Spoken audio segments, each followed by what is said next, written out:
Hello students, आज के इस नए सेशन में बहुत बहुत स्वागत है। आज का हमारा ये एक्सप्लेनर एक बहुत ही फैसिनेटिंग ज्योग्राफिकल जर्नी होने वाला है। हमारे फिजिकल एनवायरनमेंट पे चीज़ें आपस में कैसे काम करती हैं, हवा, मौसम और हमारे आसपास का नेचर कैसे एक दूसरे से स्ट्रांगली जुड़ा हुआ है। आज हम इन सभी कॉन्सेप्ट्स को बिल्कुल क्लियर करेंगे। एग्जाम के पर्सपेक्टिव से और हमारी रियल वर्ल्ड अंडरस्टैंडिंग के लिए ये टॉपिक एब्सोल्युटली क्रूशियल है।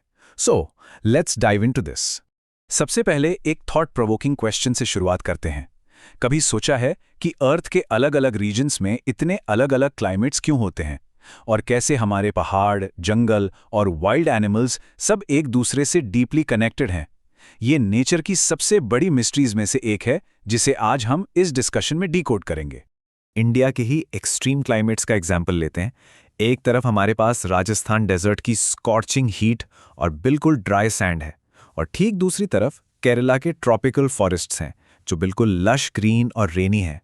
दोनों एक ही कंट्री में हैं, फिर भी इनका एनवायरनमेंट एक दूसरे से इतना एक्सट्रीम और अलग क्यों है? इस मिस्ट्री को सॉल्व करने के लिए आज के एक्सप्लेनर का रोड मैप कुछ इस तरह रहेगा। सबसे पहले द एटमॉस्फेयर्स प्रोटेक्टिव शील्ड, उसके बाद decoding climate and its factors, फिर the power of geographical relief, उसके बाद climate, vegetation and wildlife का इंटरकनेक्शन, और फाइनली हम समझेंगे अर्थ्स इंटरकनेक्टेड इकोसिस्टम। चलिए अपने पहले कोर कॉन्सेप्ट की तरफ आगे बढ़ते हैं, द एटमॉस्फेयर्स प्रोटेक्टिव शील्ड।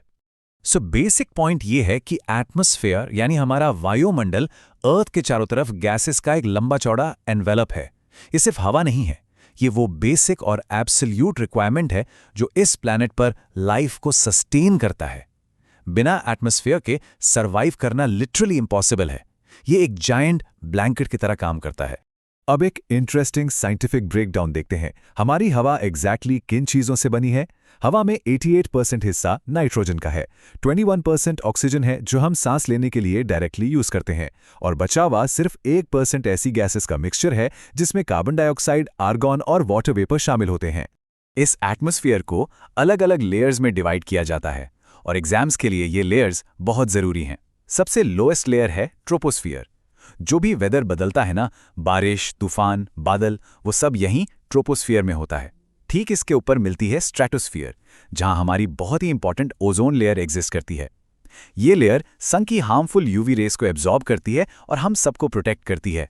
अगर इस पूरे कॉन्सेप्ट को एक लाइन में समराइज करना हो तो हम कह सकते हैं, the atmosphere is earth's protective shield and its ultimate climate controller. ये हमें हार्मफुल स्पेस रेडिएशन से बचाता भी है और पूरे प्लैनेट के टेम्परेचर को रेगुलेट भी करता है। आते हैं सेक्शन 2 पर, decoding climate and its factors. ये देखते हैं कि long term weather patterns actually काम कैसे करते हैं। एक बहुत कॉमन कंफ्यूजन होता है वेदर और क्लाइमेट के बीच में। क्लाइमेट का एक्चुअल मतलब है long term average weather conditions. जब हम किसी जगह के मौसम का डेटा लगभग 30 से 35 साल तक ऑब्जर्व करते हैं और उसका एवरेज निकालते हैं, तब जो पैटर्न बनता है उसे क्लाइमेट कहते हैं। मतलब वेदर रोज बदलता है, पर क्लाइमेट एक बहुत लंबे समय का स्टेबल पैटर्न होता है। किसी भी जगह का क्लाइमेट बनाने के लिए कुछ बेसिक इंग्रेडिएंट्स चाहिए होते हैं। इन्हें हम कोर एलिमेंट्स कहते हैं। ये हैं टेम्परेचर, एटमॉस्फेरिक प्रेशर, विंड यानी हवा की दिशा और स्पीड, ह्यूमिडिटी यानी हवा में नमी, और प्रेसिपिटेशन जिसका मतलब है बारिश या स्नो। ये पांचों एलिमेंट्स आपस में मिक्स होके हर जगह की एक यूनिक क्लाइमेट रेसिपी बनाते हैं।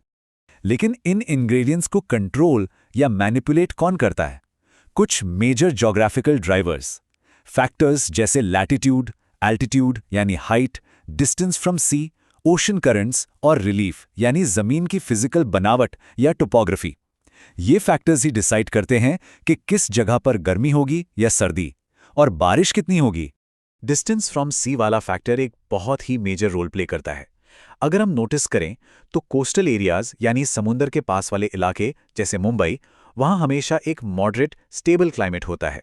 वहीं इंटीरियर रीजन्स जो समुंदर से बहुत दूर हैं जैसे दिल्ली, वहां एक्सट्रीम क्लाइमेट मिलता है। सर्दियों में बहुत ज्यादा सर्दी और गर्मियों में चिलचिलाती गर्मी।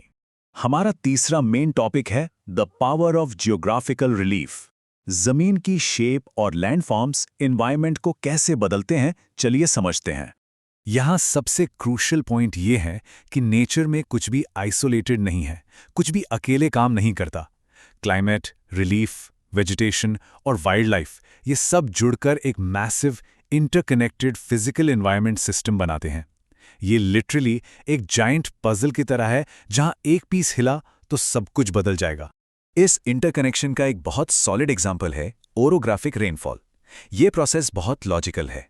होता क्या है कि माउंटेन्स एक फिजिकल बैरियर या बड़ी दीवार की तरह खड़े हो जाते हैं। जिस तरफ से मॉइस्ट हवा आती है उसे विंडवर्ड साइड कहते हैं, और वहां बादलों के पहाड़ से टकराने पर हैवी रेनफॉल होती है। लेकिन जब वही हवा पहाड़ क्रॉस करके दूसरी तरफ पहुंचती है तो उसमें नमी बिल्कुल खत्म हो चुकी होती है। इसे लीवर्ड साइड या रेन शैडो रीजन कहते हैं, जो कंप्लीटली ड्राई रह जाता है। और इस साइंटिफिक लॉजिक का सबसे परफेक्ट रियल लाइफ एग्जाम्पल हैं हमारे हिमालयाज। हिमालयाज सिर्फ स्नो कैप्ड माउंटेन्स नहीं हैं, वो एक जायंट जियोग्राफिकल शील्ड हैं। वो इंडियन ओशन से आने वाली मैसिव मॉनसून विंड्स को आगे बढ़ने से रोकते हैं, और इसके रिजल्ट में पूरे इंडिया में जबरदस्त रेनफॉल होती है। सच तो यह है कि अगर हिमालयाज ना होते तो शायद इंडिया का एक बड़ा हिस्सा कोल्ड डेजर्ट बन जाता। सेक्शन 4 पर आते हैं, climate, vegetation and wild life. यहां हम देखेंगे कि रेनफॉल और टेम्परेचर किसी इलाके की लिविंग वर्ल्ड को कैसे शेप करते हैं। जैसे इंग्रेडिएंट्स वैसी डिश। साइंटिफिकली पेड़ पौधे यानी फ्लोरा ड्रास्टिकली चेंज होता है वहां के क्लाइमेट के हिसाब से। जहां बहुत ज्यादा गर्मी और ऑलमोस्ट डेली बारिश होती है, जैसे इक्वेटोरियल रीजन्स, वहां घने एवरग्रीन फॉरेस्ट उगते हैं। जहां बारिश बिल्कुल नहीं होती वहां डेजर्ट इकोसिस्टम होता है, और सिर्फ ज़ीरोफाइट्स यानी कांटेदार झाड़ियां सर्वाइव कर पाती हैं। और जहां मीडियम बारिश होती है वहां बनते हैं ग्रासलैंड्स। और ये हमें एक बहुत ही पावरफुल टेक अवे रूल की तरफ ले जाता है। Climate fundamentally decides vegetation distribution.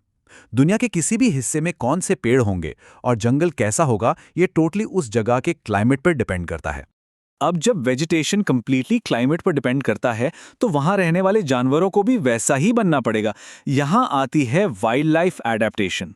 Polar regions की एक्सट्रीम ठंड में एनिमल्स की स्किन पर थिक फर होना जरूरी है।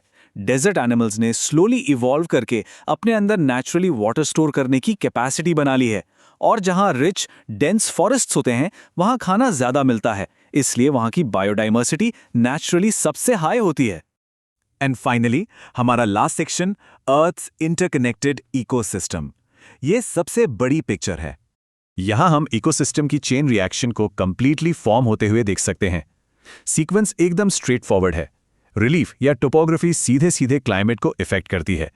वो क्लाइमेट डिसाइड करता है कि वेजिटेशन कैसी होगी, और वहां की वेजिटेशन कंप्लीटली सपोर्ट करती हैं वहां की वाइल्ड लाइफ को। हिमालयस के केस में पहाड़ों ने रेनफॉल करवाई, उस रेनफॉल की वजह से डेंस फॉरेस्ट्स आए, और उन फॉरेस्ट्स ने आगे चलकर उस रिच बायोडाइवर्सिटी को जन्म दिया जो हम आज देखते हैं। ये नेचर की एक फ्लॉलेस कंटिन्यूअस चेन है। इस पूरे एक्सप्लेनर के एंड पर पहुंचकर एक बहुत ही बड़ा सवाल सामने आता है। अगर अर्थ प्रॉपरली एक इंटरकनेक्टेड सिस्टम है तो क्या होगा जब इस सिस्टम का सिर्फ एक सिंगल कंपोनेंट चेंज हो जाए? पूरा इकोसिस्टम कितनी बुरी तरह से हिल जाएगा। ये फ्रैजाइल बैलेंस मेंटेन करना कितना जरूरी है? इस एनालिटिकल क्वेश्चन पर डीपली सोचिए और इस इंटरकनेक्टेड सिस्टम में किसी भी एनवायरमेंटल चेंज के इंपैक्ट को एनालाइज करना शुरू कीजिए। आज के सेशन में जुड़ने के लिए बहुत शुक्रिया। Keep questioning and keep learning.